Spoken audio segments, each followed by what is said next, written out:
Welcome back to Absolute Comics. My name is Benny, that is Sal, and joining us today is a very special guest, Gem Mint Collectibles. Now your full name, Gem is the first name, Mint is the middle, Collectibles is your official last name. That's we true. will change it. That's Mr. Collectible to you, and thank you for having me once again. What's going on, everybody watching? Happy to be here. For those who are joining us for the first time, as we're doing a giant multi-stream blast, that sounds more appropriate than just saying we're blasting it out there. We are currently streaming live to Facebook, Twitch, and to YouTube. And if you enjoy this show, please go to your appropriate platform and give us an upvote or a like or a comment or whatever your platform does would be great. And this video also gets uploaded to our podcast channel, Absolute Comics, a week after it goes live. So if you're not watching it live, you can see it real soon in a week. But either way, today we are going to be going through a couple of news topics, talking about a couple comic books that came out, and I hope you will join us for the ride. Our guest, Gem, his channel does all kinds of collectible unboxings and discussions, and if you're looking to get into the investor market for comic books and do it properly, check out his channel. And since we are blasting this to so many locations, if you didn't know who Sal is, he does Comic Pop, comic book discussions with his friends who don't know anything about comic books. Somehow that remains true 5 years later. I don't... They don't normally read them. They don't read them recreationally. They only read what I tell them to or what they find interesting from the conversations that arise. So... It's like a comic book dictatorship going on over there, man. That's right. Yep, I'm an authoritative. I'm authoritative. I have a complete monopoly on the reading. You'll read what I tell you to read. That's right. I'm sure they're good picks. So since I know we were talking before this, and I don't think any of us have super caught up on everything, let's just go with what your guys' picks for this week are. What is your picks, Gem? Because you had like a stack last time, and I've seen it to your left there. Yeah, so I still have the stack. So I'm actually not done reading this week. I got the DC books physically. I just got done reading the Image books.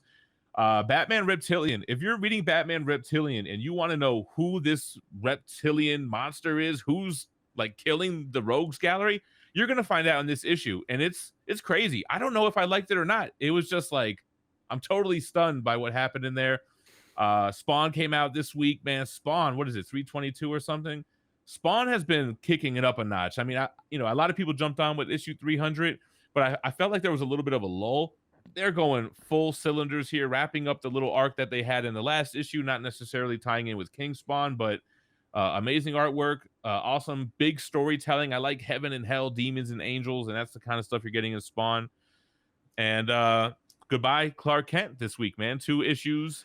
One from Action, one from Superman, Son of Kal-El, saying goodbye to Clark. We know where he goes. We've read that story in Future State, but this is the ending of it, which I have some thoughts on it. I don't know if this is a platform because it gets a little bit spoilery. So maybe if you do come by my channel on Fridays or Saturdays, we do like a top 10 video, and maybe we could talk about my problems with Clark Kent's departure. I mean, the problem I have with the Clark Kent departure, and I don't know if this is too much a spoiler because it came out 6 months ago, and I was having this discussion with Sal, a lot of the stuff that's happening in Infinite Frontier already happened. We know where it's going. They spoiled the whole line for us with Future State, which is so weird. So let me just say this. How is Lois Lane cool with him leaving?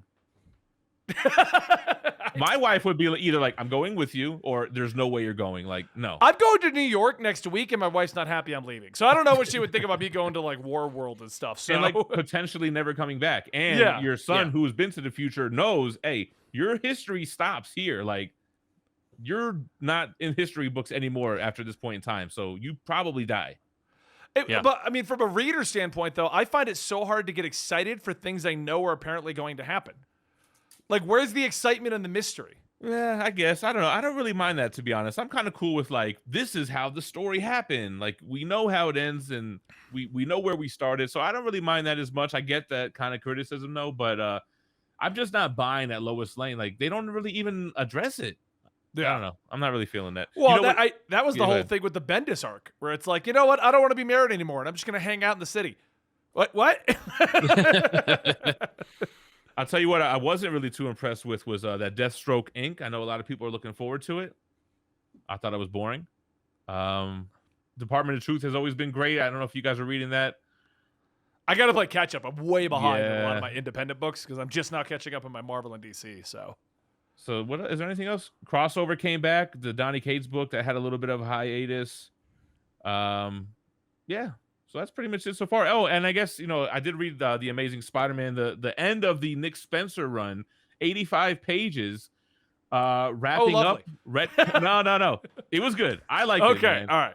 Retconning. I tell you, he's doing his presidential pardons on the way out. Hey, I'm gonna fix a couple of those things you didn't like about Spider-Man since you guys hated me during this whole run. You're welcome. And I'm looking forward to this next arc, man. This Ben Reilly return. Yeah, no, I'm excited for Spider-Man Beyond. What do you think, Sal? What do you got for this week? It's exciting. Those are all pretty much the books that are coming out. So I'm pretty hyped for all of it. It's gonna be pretty cool. You reading anything right now you want to talk about before we go to the topics? Not really. All right. I was reading back issues still, man. Yeah. I mean, for the most part, for me, I've been playing catch up on a whole bunch of stuff. I just wrapped up getting caught up on Robin. 6 was great. The only issue I have with it is after the where we ended on 5 was such like a hype moment to then get into the fights and not go anywhere with it. I liked seeing the fights. I liked seeing what's going on. I liked the back and forth between Robin and Flatline. But we're starting up the next arc, which made it feel kind of flat because it was on such a... I don't know. We went from fight everyone to Ra's al Ghul to the Bat family to... All right, so we're having snacks and here's Damien's manga. Like... What's with the manga thing? I like, what's the significance of that? Keep coming back, right? I guess just to show that he's not as like a hard ass as he comes across. Like there is a side to him that is a kid that enjoys things. It's kind of like with all the comic book versus manga stuff going on, you would think that they wouldn't be, hey, read manga, kids. It's like in my comic book, but well, most of these creators are actually like pretty big manga fans. Yeah. I know that Zdarsky has his own podcast about being exposed to manga. I know Williamson likes manga, so that probably has a lot to do with it. Plus, like, I think that it's a layered advice where, like, I'm sure what's happening in the manga will parallel like Damien's journey itself as well. So if you pay attention to those manga pages, they might be indicating what's going to happen to Damien later on in the book. Oh, I didn't even think about that he's like foreshadowing through the manga because they do Exactly. keep showing the pages. Yeah, they're showing you the book I didn't remember deliberately. So yeah, they showed it. I was looking at it like, wait, is that one that I've read? No, that's something that they made up. that's new. All right. Well, yeah, that's pretty much where I'm at. I'm just, like I said, playing catch up. I had an issue where my tablet wasn't updating the books, and I'm not a fan of reading them on my computer. So it was like, oh, I read through 1 or 2. I was complaining about this. Apparently, I read it out of order, but the Onslaught issue is the ending of Way of X. I thought it was the beginning of Onslaught, but whatever. Yeah, was I can weird see why that that happened. It was weird they gave it another title since they could have just made it Way of X issue 6. Why is Marvel doing that? They did that with the entirety of Spider-Man. Spider-Man with Sinister Wars Spider-Man. Sinister Wars Spider-Man. So there's a theory on that. So Way of X issue 1 probably sold decently, right? And then 2, 3, 4, 5 probably sold less and less. So do you think Way of X 6 would have sold better than Onslaught Revolutions issue 1? Like, what's going to be the bigger draw, right? Well, yeah, it's the bigger it's draw, only but the one shot. They're just making it a mess. What I feel like happened, you remember back in the day when they were doing 6 to 10 issues of volume 1s every year? Yeah. And then we get to a point where you're like, I don't know what to read anymore. You have 4 volume 1s. Yeah. And they were like, we're fixing that. It's going to be linear again. You're going to understand the how to read it. And I feel like they're like, oh, that didn't make as much money. Go back to just throwing everything at a wall. Exactly. Yeah, but that even ever since I was a kid, that's been happening. Trying to read Maximum Carnage as a kid, you got to read Amazing, then Spider-Man, then Web of, then Spectacular, then Unlimited. It's like, what the hell? I can't afford all this, man. But all right, let's move into our topics of the day. The first one we got is that Wonder Woman's 80th anniversary is coming up, and DC has a global celebration planned, including her being inducted into the Comic-Con Museum Character Hall of Fame October 21st. It will be streamed on YouTube, and a new anthology, Wonderful Woman of the World, a 400-page reprint collection called Wonder Woman 80 Years of the Amazon Warrior, and a new series of Nubia and the Amazons, and the forthcoming Wonder Woman 80th anniversary 100-page super spectacular and more. This is cool, but I feel like it's just what they've been doing with every character that hits that milestone. Yeah. No, it's like it would be like if they said we're gonna give it an 80-page giant. Like, oh Yeah. wow, you did that with Green Arrow a month ago, and You did it, remember when Robin had, and there was all the variants, and then Yeah. Joker and all the variants? And yeah, no. I've been actually not reading those because I like to read all the books like by Tuesday to film my reviews, and it's like, all right, I'm not reading this 80-page doesn't matter book. But yeah, when I read this news, I'm like, oh, she's not already in the or the comic book character Hall of Fame. Like, of course, deserves to be Yeah. there. Well, I like, what thought even that is too. that? Like, what even is the Comic-Con of Hall of Fame? Like, 2019, Batman was inducted. Like, oh, that was the first year. That was actually the first year, because remember, That's you were not there with me, anything. weren't you, though? yeah. Well, no, at Comic-Con San Diego, no way. I haven't been. Oh, it was at Comic-Con? I got invited to it on the floor, and I was at the same question. What is this? Where am I? Right. And it was a brand new thing. They were just starting. I was like, Yeah. oh, okay. So good for her. I remember, well, not remember, but I remember the story of, I think Wonder Woman was hitting 50, and DC had no plans. This is going back into the 80s, and it's funny because like DC still has no plans. And George Perez was doing Wonder Woman at the time, and he was like, "How come there's no big thing? Like she's turning 50. This is a big deal." And they're like, "Because it's Wonder Woman. We don't care." And he's like, well, we should make an event. And so he crafted this like whole massive Wonder Woman event, and it may be one of the worst events in DC history. And it's like, it's just like, don't try to artificially inflate Wonder Woman because it won't work. So it's too bad. Was that I the War like of the Wonder- Gods? That was War of the Gods. Oh, I like Wonder Woman as a character. I like her history. I feel like nobody can do good arcs with her. The only time I got into the Wonder Woman book, and I was reading it every week that it came out, was the New 52 run with Brian Azzarello. Yeah. Where they soft rebooted, made her a demigod, and it was all about her relationships with the other gods, and all of that going back and forth. And that was fun and interesting, and they canceled it, and now she's back to like not knowing what the hell's going on.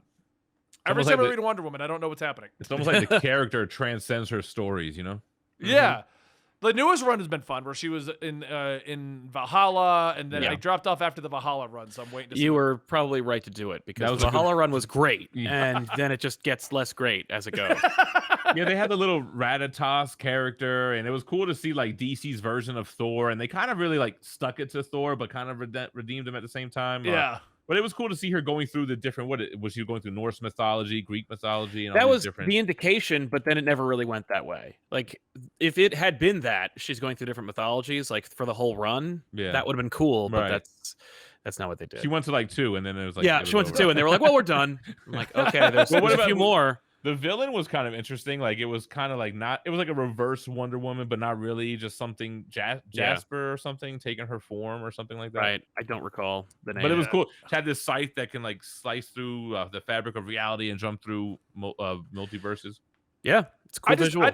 I just remember that like the New 52 run was great, and then they were like, it's not selling. Bring in, I forget who, but they tried a brand new thing where they brought in Donna, and that was fun.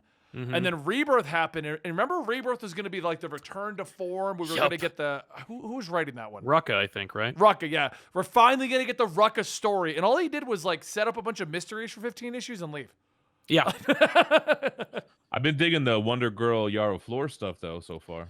Yep, that's really good. I love the art on that one. I feel like the moment the art shifts, it's going to be it's over. And I like how like she's like. She doesn't really know her what she is yet or her powers yet, and well, she kind of knows, but she's very naive though. But it's kind of like you're learning along with the character. It's fun.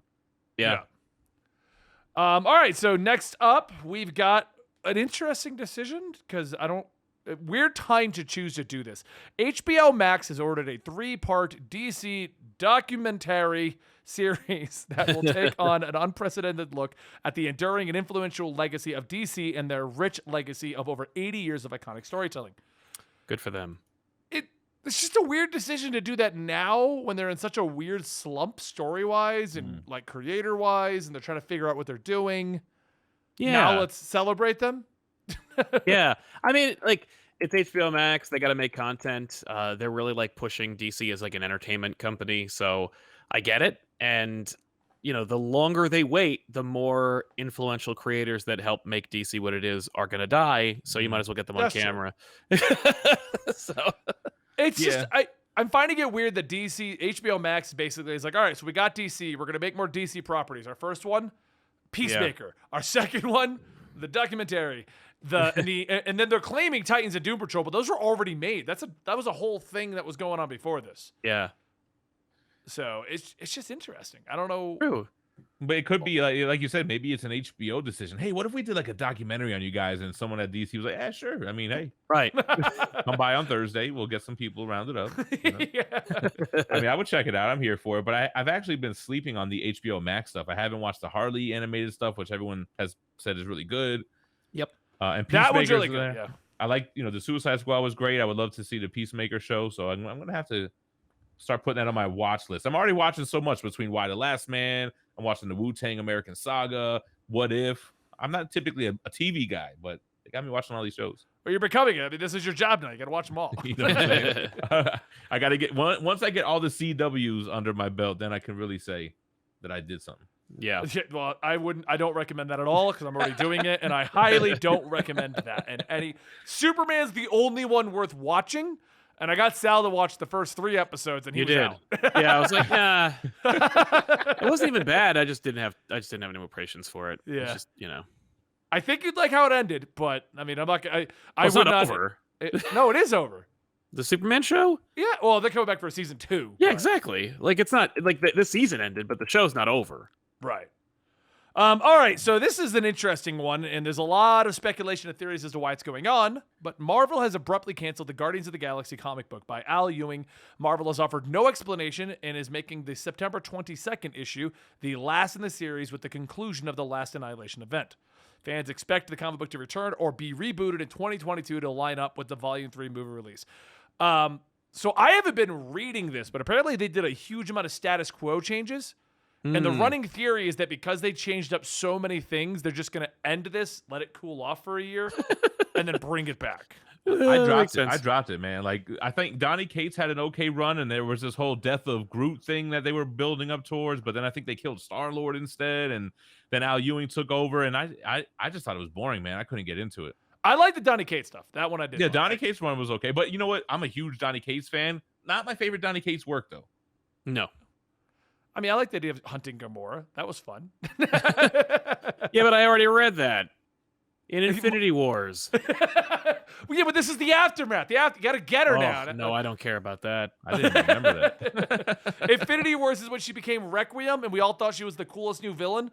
And then they're like, no, it's Gamora. Like, No. it was a Scooby-Doo moment. That was weak. That would be like if they introduced the Scooby-Doo villain, and then 2 minutes later they were like, it's Old Man Withers. Like, it was literally Gamora. Requiem shows up, and we're like, is that Gamora? And then she's like, haha, it's Gamora. And I'm like, yeah, I know.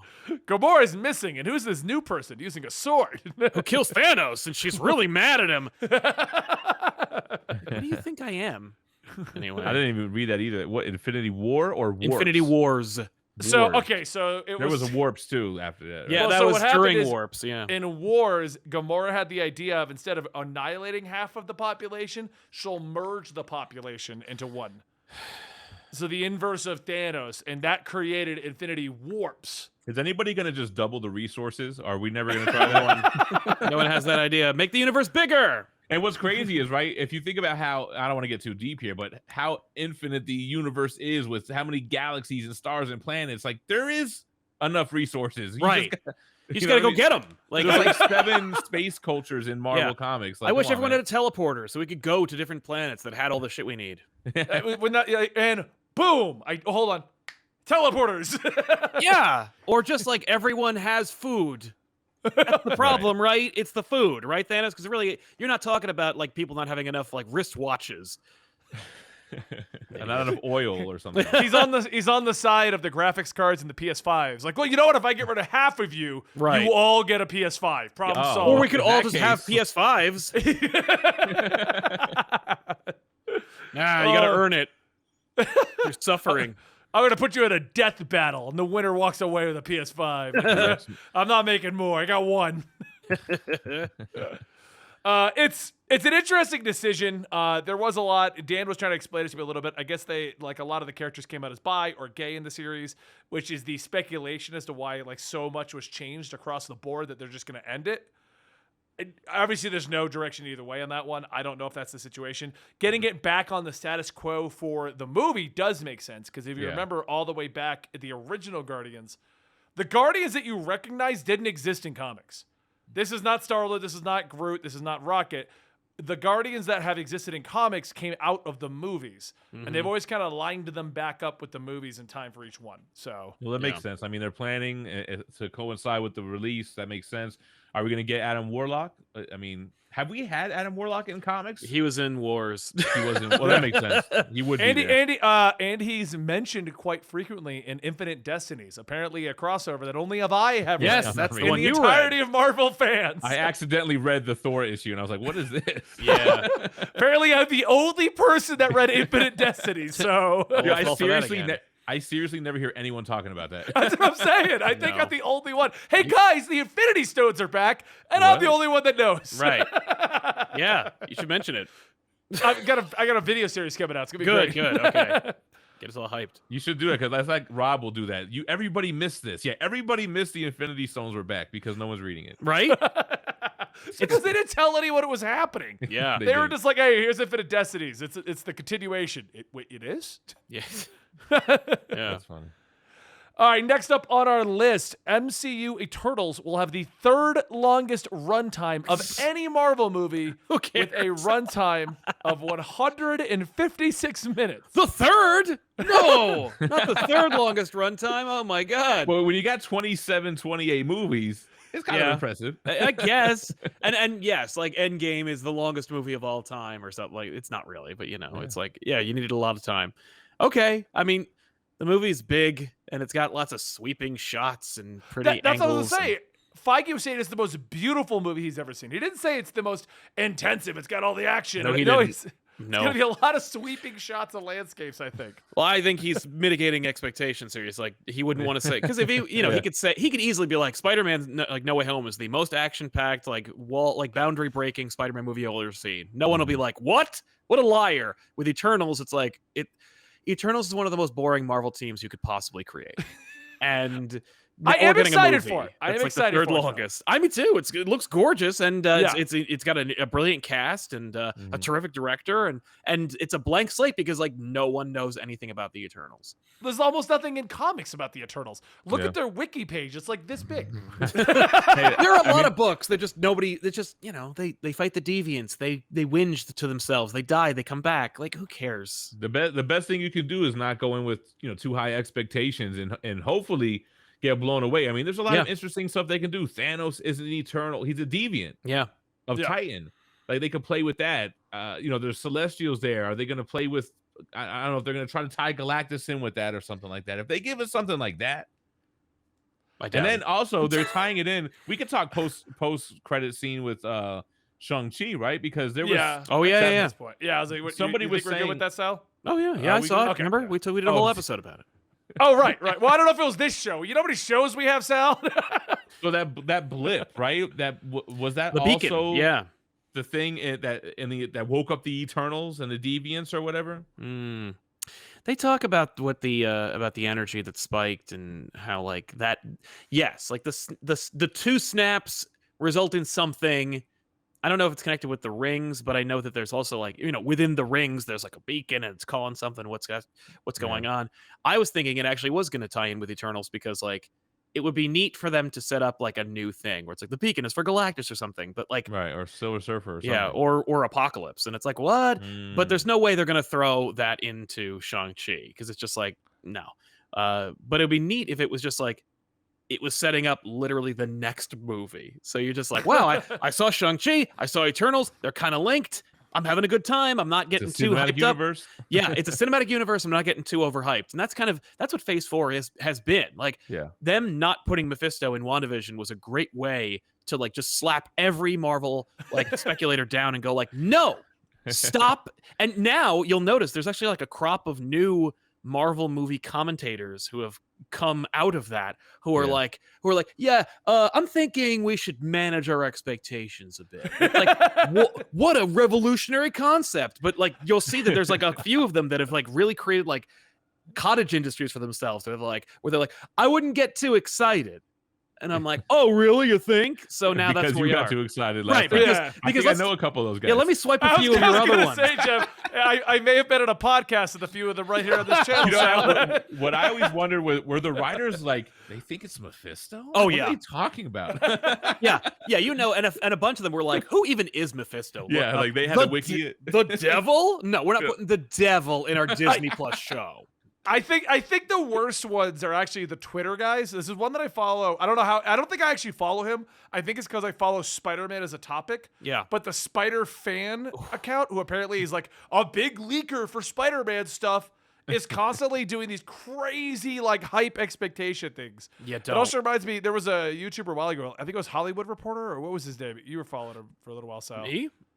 From Hollywood Reporter? No, I don't think it was Hollywood Reporter. I think it was like Hollywood Leaks or something. Some guy who somehow had all the information from Hollywood Okay. and would make all these Oh, videos. that's what's his name. I can't think of his name.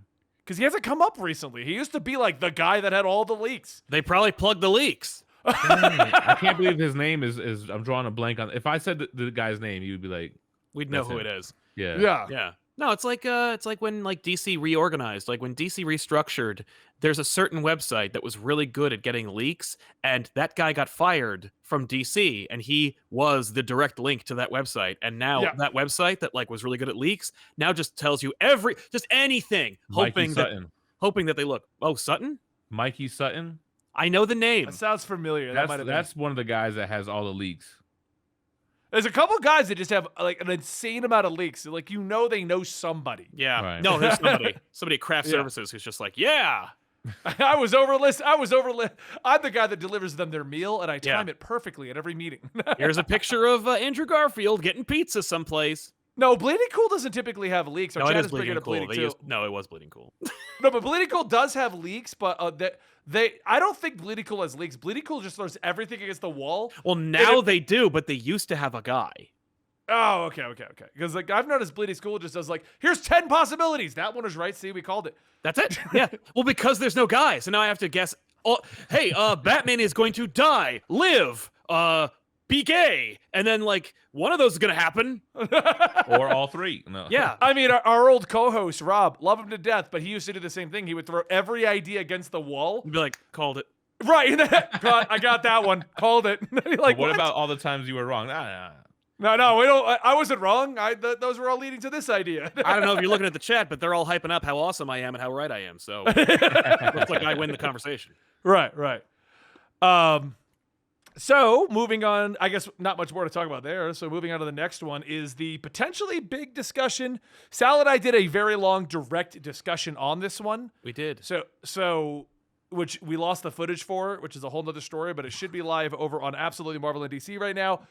So we kind of have our opinions over there. We can go over them briefly, Sal, so that the audience here knows what's going on. But basically, Marvel has filed a series of lawsuits in a bid to retain control of the characters, including Spider-Man and Iron Man. This came out of the Steve Ditko estate, filed the termination. Okay, I'm not going to read all this because I'm going to Doctor explain what's going Strange, on. though, not Iron Man, right? Yeah.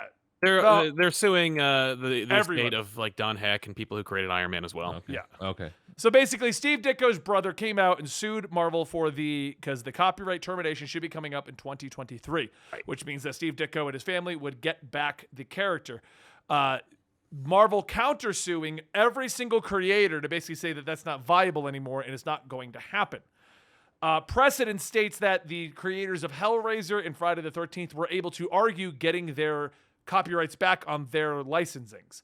But the difference here is all of the creators in Marvel did the Marvel method, which is them all in a bullpen, all discussing the ideas, which negates the idea that one person actually made the characters. So the difference between that and the Friday the 13th Hellraiser guys, Clive Barker and I forget the Friday the 13th guy, they made those properties as employees. So that was why they were able to argue and get it back. Back in 2011, there was already a lawsuit that went down because of Ghost Rider. Yes. In which the creator of Ghost Rider wanted to get the licensing back for that with the Nick Cage movie, and that was thrown out because it was Marvel method and collaboratively made. So now we're at a point where Marvel is trying to get rid of the copyright termination laws, and the families are trying to get credit. Right. Cover that pretty well there, Sal? I'd say sure. Yeah. Okay. Good enough. Sal's like, I'm not fully listening. my whole I'm thing with this listening. is I heard that- it all. my whole thing is that when Steve Ditko was alive, he never wanted to pursue this. So it's kind of, to me, like, is his family just trying to get the money? Like, Yes. come on, man. You know, I don't like that. That was like, Sal's entire point in our other video. It's like, I don't care about Steve Ditko's brother. I Right, care yeah, about Steve and- Ditko.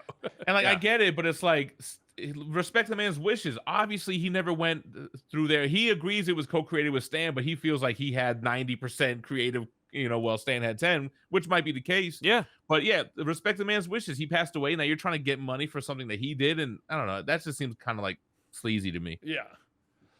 I mean, that's basically what Sal was saying on the whole topic yesterday. Do you want to add anything to it, Sal? Oh, just like I don't want to defend like a multi-billion-dollar corporation. Like Right, it's not that- like it's not like it's the BS you like Disney Marvel countersuit that I don't care for, where they're like, oh, Yeah. let's preemptively sue everybody else to make sure that doesn't happen again. I mean, it is part of the Disney lawsuit playbook of like, this is how we do it. People are probably going to get paid, but they have to go through all these hoops. And I just wish that, I wish that companies weren't companies. I wish they were run by human beings who actually just went like at the get-go, like when Marvel was an entertainment company, because Marvel was a comic book company and, Stan was a good carnival barker. And then as Marvel grew and evolved, money started coming in, like real money and licensing opportunities. And so it's like when real money started coming through the door, Stan / the actual like leaders of Marvel should have been like, we need to reevaluate our work for hire contracts, because a lot of these like contracts are being thrown out or being disputed because copyright law protects employees and freelancers are not technically employees, and that's like the loophole that gets them out of it. It's like, well, you knew what you were doing when you worked here. Like, I hired you to draw a book. You drew the book. You don't get any more out of it but the money that I paid you. And it's like, that's true, but if I make $7 billion over a period of 70 years, I feel like it's just the right thing to do for you to be entitled for some percentage of that outside of just getting like the $25 I paid you in 1962.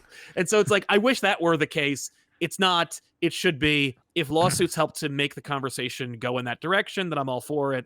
But I also don't have any sympathy for surviving members of actually creative people using them when they weren't alive anymore, because that's the thing. Like, if Steve Ditko's brother had been like, Steve, come on, and like raise hell about it, because Steve only died a few years ago, then I'd be like, well, he's just carrying, like the McDuffies. Dwayne McDuffie passed away, and his widow kept the fight going and kept a charity going. Like, I get that. Yeah. Like, that is somebody who is not just trying to get it for the money. That's somebody who's honoring the legacy of her husband. This is not necessarily that. And it's apples and oranges. I mean, Dwayne McDuffie's inheritance / like portion of the pie is infinitely small compared to Spider-Man and how much money that's made. I mean, I will say, in the Spectacular Spider-Man cartoon show, it's odd that it's the first and only time I've like ever seen in multimedia it say Spider-Man created by Stan Lee and Steve Ditko. And I heard a rumor, and I might be wrong, and not that I'm not wrong. I heard the rumor. So like, just, I'm already getting ahead of the chat, but like, I heard a rumor that Stan was like, let's put Steve's name on the show. I don't think that's, I don't think Stan had that kind of clout at that point. B, I don't know, but I have seen interviews with Stan where he's like, yeah, Steve created Spider-Man with me. Like, he wouldn't be successful without Steve's drawings. And it's like, fair enough. I think the best, I like what you said about there should be just a real human behind everything. Because at the end of the day, if there was a real human behind it, we would have a Witcher situation. For those who don't know what happened with The Witcher, the original creator who made the books sold the rights to make a video game to CD Projekt Red. Yep. CD Projekt Red's game became enormously huge, launched the company to the stratosphere. They then went on to make Cyberpunk. We won't talk about that. But they then honored when the creator came out and said, "Hey, I feel like I got I got gypped because you guys made so much money off my license." Their response was, "Here's money. Thank you for creating this character." Right. And that resulted. That was the end of the argument. Right. But Marvel was like, no, here's $5,000 in a handshake, Ed Brubaker. Thanks for creating the Winter Soldier. Yeah, that's kind of messed up. Like, why? It's not the same thing. They made so much money off that. Like, why would they nickel and dime? Yeah. That's kind of like messed up. And well, that's the worst part about it too, because they are nickel and diming, and then like every other creator at least wanted their $5,000 check. Yeah. And Marvel's like, you know what? Lawsuits. Fine, Yes. go away. Okay. You know what? I was wrong. You know, I knew we shouldn't have given him a 1/10 of a percentage. Like they of thought what they he's were going getting. out of their way to give him the $5,000. Yeah. Like, now we're bad guys for giving Right. you $5,000 we didn't have to give you. Yeah, exactly. I didn't know you were going to go into the papers and talk about how that was a low number. That's a very nice number. We Last time didn't I have to checked. give you shit. Yeah. That's Yeah, we like didn't- one mortgage payment. Go pay your mortgage. Right. And shut up. He's like, I can't afford a house. I'm Ed Brubaker. But Both yeah, sides, yeah. Yeah. and that's why I agree. I wish a real human was there, because a real human would look at this and go, "Oh, okay, you're right. You deserve money." I don't know what they gave that guy, but the lawsuit was dropped. Yeah. So it was enough. Right. It wasn't like settled out of court. It was dropped. Like, oh, yep, no more lawsuit. We're good. Mhm. It's over. Yeah. It's like that moment when in the first Suicide Squad movie where he's like, I'm not seeing enough zeros, Angie. Oh, never mind. Okay. Hume. Chad has informed me that the Witcher creator is a bad example because it was a loophole in Polish law that let him get more money from the property. And regardless of all of that, it was enough money to the guy that it ended the discussion. You know what I mean? Right. And it did make headlines that CD Projekt Red just made good. Yeah. So I don't know what the law was or what loophole he was for suing, but it wasn't like CD Projekt Red had to pay him off. And no, it was like CD Projekt Red honored the creator and gave him money, and it's over. So. Yeah, it almost just seems like Marvel should have been like, hey, Brubaker, we're making a movie out of the comic you created. We're going to put you down for 5% royalties or this. And just be preemptive and offer them a piece of the overall pie. Don't give them a check afterwards. Don't give him shit. Just give him a percentage of royalties that DVD something. You know what I'm saying? Like, the easiest solution to all this is like the Stan Lee solution. You'll notice that like Stan had sued Marvel before multiple times in his past, like despite him being like, "Hey, Excelsior, Marvel, haha." Also, I'm suing you. Well, I mean, just to go in line with that, if people don't remember, there was like a 10-year period where Stan Lee didn't want anything to do with Marvel. Yeah. That's when he ended up on the Sci-Fi Show where he was doing all that stuff. He launched his own superhero. Yeah. He launched a whole other comic imprint, everything. He literally wanted nothing to do with Marvel for like 10 years. Well, he probably legally couldn't even associate with like the Marvel brand. But anyway, my point being, you'll notice that like you'll see him on a lot of Marvel movies where it says executive producer Stan Lee, and I'm like, you didn't executive produce this movie at all. You have nothing to do with this movie. That's a good role to have, and that's like, it's a percentage. Like you get paid as executive producer after the fact and during the fact. So yes, like Jem said, like that's the way to do it. It's just like every time we do a straight up adaptation, we call the creators of if you're a creator of this book, adaptation, or character, you are an executive producer on this movie, and you will be paid for as long as this movie exists. And it's like, and as long as you're alive, and that's it. And it's like, I think that would go a long way. Yeah. Because some of these folks just want to be invited to the premiere and want to get some kind of stipend or some kind of like monthly residual check. And it's like, the executive producer credit would be the solution to give everybody everything they want and hype them up a little bit. Like, hey, look who it is. It's Bob McLeod. He created the New Mutants. Let's not just spell his name wrong in the end credits. Let's have him show up at the red carpet. I was going to say, does Disney give them credits in the thing at all? I know they put special DC thanks does. at the end. They do, right? That's cool. They'll put special thanks for any involvement, which I've noticed. Like I'll see, I saw names on Shang-Chi where I'm like, really? This is the guy that got I can't pronounce his name. Simu Cebulski? Yeah, no. The guy that played Shang-Chi. Oh, Simu Liu. Yeah, this is the guy that got him coffee 3 times during the special thanks, because without that energy, he was. No, there's errand boys all over that thing, and it's like you're not going to throw credit to the dude who wrote this book or created Thanos, like right, because he didn't make coffee so good that we got it all. We deserved that. Yeah, Jim Starlin was pissed too, right? Yeah, but that's another brilliant thing though is Jim Starlin is in Endgame, right? He's in that. He's in the therapy scene with Cap. And he wrote another Thanos book after the beef, I think. Oh yeah, he will get paid SAG credit forever because he's in that scene. That's a big movie too. Same deal for Ostrander, who was in the who's in the Suicide Squad movie, and it's like that's another way to pay people and give them credit and help them out. Like that's a help, and that is like a quiet, non-public kind of like not, it's for the audience. They're like, oh, look. And behind the scenes, it's like I did you a favor. Like I didn't give you the opportunity to be in our movie. I gave you a check forever. That's cool. So I don't have it on the list here. I'm not going to use Dan's last thing. By the way, Dan, you can't hear him, but coming to me and saying, we have a great list of topics. Not a great list. We went through that one in a hurry. I'm calling you out on this one, Dan. I mean, listen, we squeezed we got 40 minutes out of this whole show so far. That's not bad. That's because we're good at our jobs. Well, we wouldn't have there is one. I don't know if we want to discuss it, since it is. So there are leaks on the X-Men project. Whether or not it's true or not, and I don't know if you guys have read these. No. I don't know if we want to discuss them, as they potentially could be legit. Is this the comic or the movie? The movie universe has I'm leaks. cool. I'm in. I don't care. Okay. I wanted to make sure before I just come out and be like, by the way, the origin is leaked. Right. Yeah. I heard that there's kind of, I don't know how credible this is, that it's up in the air with the term X-Men. No. That's the first. I think that's being taken out of context. Yeah, because somebody just mentioned it on Twitter, and then that was it, right? No, yeah. it's an old interview from a person who has nothing to do with that decision. But didn't they have this whole thing like the mutants, and it looked like the New Mutants logo, but without new? Like they could. I don't know. I could see them going with just the mutants. Like, what was that? There's nothing. I think that. So that's the leak, that they are going to go with just the mutants, but I think that that's to set up the X-Men. And as far as and he's right.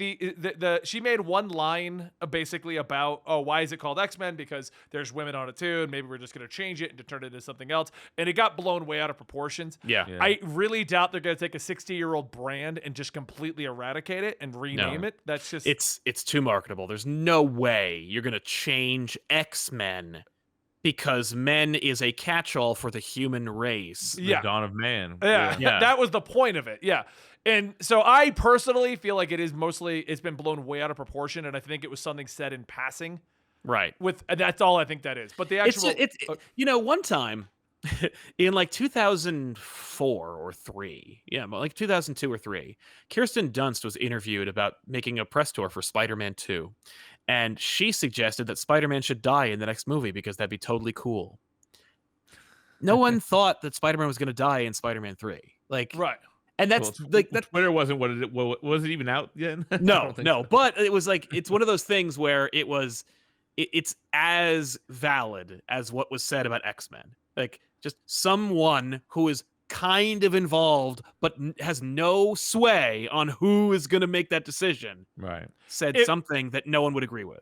If they were going to go that route, X-Men wouldn't be X-Men right now. Right. Comics. At the reboot for the X-Men, it would be the mutants, Yeah. So the leak claims that Marvel's big X-Men project is codenamed The Mutants, and includes a movie with that name, along with plans to introduce other characters into the MCU via shows and movies leading up to the actual Mutants film. Apparently, the first ones could show up in the MCU as early as 2021. So we got two big movies still coming out this year that there could be an appearance of one. There's no way they're going to cram that into Spider-Man with everything crammed in there already. They just have one guy run by and Doctor Strange is like, I think that's a mutant. I think they could retcon a lot of stuff to be like, oh, that was a mutant. That was a mutant. They kind of have been like playing with that a little bit in the Disney Plus shows. Mm-hmm. The leak also notes that there may be mentions about mutants feeling free to reveal themselves to the world and fight crimes after Tony Stark revealed himself as Iron Man. Additionally, it claims that the blip could play a major part in turning regular humans against their mutant brothers. So I mean, if you think about that as a plot line, mutants are not around. Now they are. People assume they were brought back by the blip, which is why people would be against them. Because that's one issue I've always had with comic books in general and the X-Men. It makes no sense that you don't like the guy with the laser beams, but we're cool with the guy with the freaking nuke armor. Right. The Avengers and not even for the Avengers, forget it. Fantastic Four are beloved heroes, and X-Men are feared and hated. They've never given a legit reason why that divide exists. Like, I get the original reason and why it made sense in the storyline, but since then, we have yet to have a reason why that divide exists. Well, But anyway, I guess it's like you were in a cosmic accident. They gave you powers. You're a deformed mutant. There's like a difference, I guess. I don't know, but so it claims as for the first X-Men film, and it says that, which is why I don't think this whole X-Men being dropped thing is going to be. I think we're going to get the mutants and then the X-Men. It'll be directly connected to Eternals and focus primarily on Charles Xavier and Moira McTaggart. It could also feature the Brotherhood of Mutants, Magneto, Mystique, Sabretooth, Toad, Pyro, and the Blob as the main villains, and will include an X-Men team inspired by the First Class comics: Angel, Jean Grey, Cyclops, Iceman, and Beast. So I'm a big fan of starting from the beginning with the movies. Yes. Like, I'm with that. But I have a problem with, like, coming at the tail end of this Avengers arc. It's like they were coming up together in the comics. So how do you explain it? I guess the blip is the big explanation for everything here, right? That's what. So does the X-Men start where the Avengers ends, kind of thing?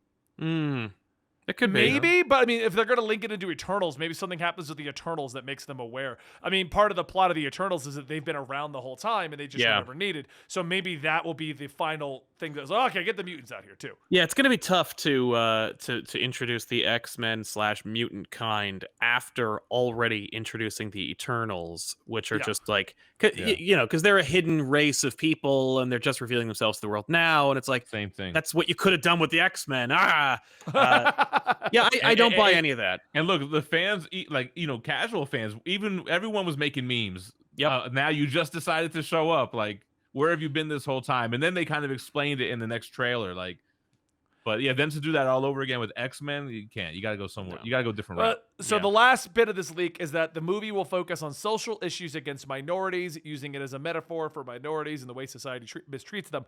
So the problem I have, I was to say at the comics. So my problem with this whole leak is that it's way too broad. Yeah, this isn't a leak. This is nonsense. This is just everything everybody's been saying. Throwing the stuff on the wall. And one of those might work. Yep. So if I name the main evil mutants and the main first team and Professor X and the X-Men and the mutants, something's got to stick. Yep. Nope. This sounds totally made up. My whole thing is, like, if they do this right, if they do Fantastic Four and X-Men right, we'll be good with superhero movies for the next 10 years. Right. If they mess this up, this could be the end of the Western, man. Like, we're already kind of prolonging this genre, and for us, that's not good news. Although I will be buying key issues once the market crashes. But I want to see another run, man. Give me another run like we had. And those properties, they have the stuff to do it with. They just got to do it right, man.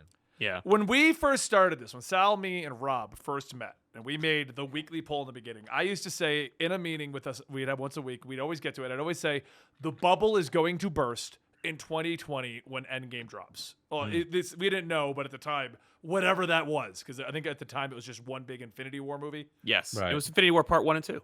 Yeah, it should have been Infinity Gauntlet, Infinity War, but anyway. Yeah. But I used to say every time, like that, like Rob would always be like, no, we're going to the moon, diamond hands. And I'd be like, yeah, do the diamond hands and plan for the end of this at Infinity War. Like, it's over. Because you didn't know that they were going to get the rights to X-Men and Fantastic Four. But Spider-Man and no. But here's the thing.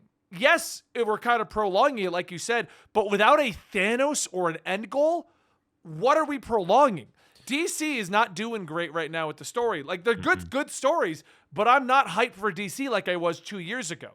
Marvel comic books, other than X-Men, I'm not hyped for comic books on the X-Men right now. And it's not just me. COVID, fucked so much shit. Yeah. And now the movies are delayed. So where are we going? Yeah, the issue is right now, I noticed, I was just at my comic book store today, and they were talking about how there's no hype for events, for comics right now, or for Marvel and DC right now. Like, there's just nothing very big or exciting coming out. Like, no one's really excited. There's nothing warranting like midnight releases or any kind of like groundswell of support and excitement. Like, there's books that are good that people enjoy, but like there's no big tentpole moments. And that happens. It ebbs and flows. I will say that COVID was a great time for comic shops, like comic book stores. Some of them closed, but the ones that were doing that that had their druthers did really well. Like comics have increased sales as a result of of COVID. So you They know, just need that hook storyline. They got to get us back in. they just need they need that rebirth moment, that New 52 moment. We need the all new, all different Marvel moment. Well, we need Civil War. No, again. all new, all different Marvel turned out bad, but it was Yeah. hype at first. But we need Civil War. Civil War was the solution because Civil War, the issue was it was a big story. It had a lot of it had new reader appeal. It had an old reader appeal. It was a self-contained thing that had ancillary stuff that you could read but didn't impact the main story. And it was 7 parts. It was a very manageable amount of time. It didn't sprawl. It was localized to Earth and about like centralized issues. It had a really good media push because it was like easy to understand and easily to adapt in the MCU. Like Civil War started a lot of things, and of course, like even though Mark Miller wrote it, Bendis took that and ran with it and set up a whole new era of Marvel's continuity from there. Yeah. And set up like event after event after event and chain those events, and had the connectivity of one person who also like used a lot of characters. That was a great time for comic book sales. I haven't seen it replicated. The comics are doing a lot what Hollywood's doing right now, and it's like a lot of no new ideas. Let's do Civil War 2. Let's do Infinity Wars and Infinity Warps. Like we've already they're just revisiting those nostalgia, story arcs. Like same with Hollywood. Now we got Matrix Resurrections coming out. It's like give me something new.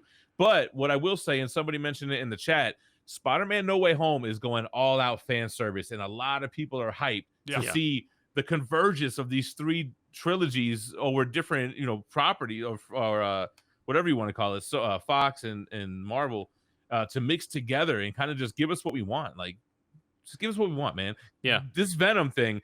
Did you guys see? Who was it? Was it Tom Hardy put out that Venom no spoilers picture? Yeah. That means there's gonna be some big spoiler ass shit in this movie. Yeah, that's gonna be. I've looked at the leaks. I'm not gonna mention them here because that one comes out. That one yeah. comes out Friday, so everyone's gonna go watch it. And I'm watching it Thursday night. If those leaks are accurate, that's huge. But yeah, I've stayed away from them somehow. I haven't seen anything, and I'm very happy about it. A long time ago, one of my favorite video games was getting its last chapter. It was Metal Gear Solid 5. And a week before it came out, someone decided to spoil it for me, and that was the day that I was like, in this business, I'm going to spoil shit for myself. Yeah. So when I first got into this like comic book social media space on my Instagram, that's like where I started. I saw a picture of Thanos from Guardians of the Galaxy, and I didn't think anything of it. I posted it on there. Followers, your spoilers, unfollow and all that. I was like, holy shit. So that's why you don't do spoilers. It's funny because what you're saying, Sal, I think we all kind of thought Heroes Reborn was going to be that. I did not think The that, new one? but I know that I thought it was. I thought it was going to be the big thing to bring everyone back, because right now my problem with Western comics, okay? I don't know if it's because they're trying to go the manga route of having a linear story or whatever, but we're not having those big crossovers. Like Robin, great storyline. I'm liking Batman. Their crossover, we're not getting any. Marvel's got, I know you're not a fan of Nick Spencer's run, but we got Spider-Man, we got Thor. Both of those are strong titles that I look forward to reading. Yep. X-Men's got its own interconnected, way too many comics going on thing. Mm-hmm. But I can name individual things happening right now. I can't go, Marvel's great. Yeah. DC is great. Like when Rebirth came out, it was like everything in DC is gold. Yes. And right now it's like Robin, Batman. Yeah. Kind of digging this one. But the thing is, they'll have 4 or 5 Batmans coming out in 1 week, and none of them have anything to do with each other. And it's that's like, another issue. Yeah. That's a whole nother issue of way too much Batman right now. Yeah. I hit up my brother's headache to be writing the scripts up, and he's like, I've got one guy writing detective right now. I got one guy writing James Tynion's run of Batman, and I hit my brother up, and I'm like, we never did Batman Year 1. Do that Batman story. And he goes, which Batman? There's way too much Batman. What do you want me to do? I'm like, Year 1. I said it. Year 1. He goes, oh, okay. That was easy. I can get that one. Right. And Dan's like, these guys are all the way off script right now. But man. it's just, I don't know. That's what we need. We need a rebirth. We need a Marvel. Okay, so all new, all different Marvel was kind of a bust. Marvel 2.0 worked a lot better because that's when we had like Tony Stark back in Iron Man and stuff like that. Like we need something like that. Some kind of like line-wide thing that gets you, this is a starting point. I can get involved.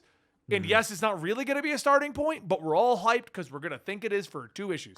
Well, we had King in Black, and that had a lot of people hyped, and that's how it was Venom with Spider-Man, its own thing, the Spider-Verse or whatever. But yeah, like you said, though, it's a Spider-Verse, X-Men verse. Yep. Thor's his own thing, which is one of my favorite titles out right now. But yeah, I can never as a forget whole- Thor. Thor is amazing right now. yeah, for sure. Donny Cates, man, having fun. yeah. They need a because Aaron right now is kind of like the main guy at Marvel because he's driving the Avengers line and just had one of the like weakest selling Avengers events of all time. And That reminds me, I got to jump on with issue 50. I think it's a new arc. Yes, that's right. That's right. I just caught up on World War She-Hulk. I'm going to end it there before I say anything bad. Speaking of revisiting the successful story, Right, exactly. It's not even World War Hulk in any way, shape, or form. Yeah. The concept's okay. They kidnap She-Hulk and they brainwash her to be a Russian spy, so she's the Red She-Hulk and she goes to fight the Avengers. Where's the World War She-Hulk part? Well, I you just know. saw something the other day. The Batgirl Who Laughs. Is that a real thing coming out? I hope God. not. Is it? I think so. That's a looking. shame. Well, I'm going to bring our episode here to an ending. Sal, why don't you, since we're cross-streaming to a lot of locations, we don't normally do it. For those who are joining us for the first time, this is the Absolute Comics Show. Sal and I do this show every Tuesday at about 5 p.m. Eastern, talking about the industry and the comics that we've read. We also, this is primarily streamed on twitch.tv/Comicstorian, but we're looking at the possibilities of cross-promoting it, cross-seeding it across all the platforms. Since a lot of people don't know who you are, Sal, why don't you do your explanation better? Because when I tried to do both of you earlier, that was terrible. I forget. Hopefully you got a gist for both of our brands, or at the very least our personalities, which is what we're here for. But if you're interested, come on by youtube.com/comicpop or our supplemental channel, Comic Pop Returns, where we just kind of break down a main story and kind of explain it to a couple people who have not read it but have a lot of fun and make it very funny. So hopefully you'll join us over on youtube.com/comicpop. If you like live shows like these, Comic Pop Returns is where we do our live podcasts where we talk about either one topic or we talk about the new books that came out over the week and give you recommendations for what's coming out this week that we think you should pick up. And Jem, why don't you promote yourself? Yeah, I do some cross blasting too. I'm primarily on YouTube. I really do statue unboxing and reviews is my main thing, but I also read the weekly titles and I have a pretty extensive poll list. Every Wednesday morning I drop the weekly comic book reviews, spoiler free, as much as I can. And then at the end of the week, I'll do a top 10 with my buddy Rockin' Robbie Billups, and we'll do our top 10 favorite comics of the week with spoilers. So check me out at Gem and Collectibles. There you go, guys. And like I said, Sal and I do a lot of shows together. We have an entire brand known as the Absolutely brand at this point because we run multiple shows. You can find us here on twitch.tv/Comicstorian every Tuesday at about 5 p.m. Eastern. But you can also go to Absolutely Marvel and DC. Sal and I talk about all the movie shows and all the other stuff going on in the world of superheroes in a podcast format on a nearly daily basis. Right now, we have a 30-minute discussion over there about our opinions on the lawsuit thing. Which I love today. Everything we talked about today pretty much was a different direction. We totally talked about different stuff. They're two totally fresh conversations. I saw that on there. I was a little worried that when we got to that topic, I'm like, wow, we still have a lot of time to fill. And Sal and I already talked about this one. Right. So I don't know where that's going to go. Oh, it's true. And Benny, why don't you tell them about next week? There's no show. Oh, New York Comic Con. Sal and I are going to be at New York Comic Con Friday night. For those who are panicking that we're going to New York, we are going to be playing it super safe. The current rule is to mask up everywhere we go. We're only going to be on the floor on Thursday is my plan. I don't know about Sal's plan. Yep. But me and my crew will be on the floor Thursday only. The panel will be Friday night. If you see us and want to get photos, just stop me and hit me up. I will not get close, but we can get awkwardly socially distant photos. So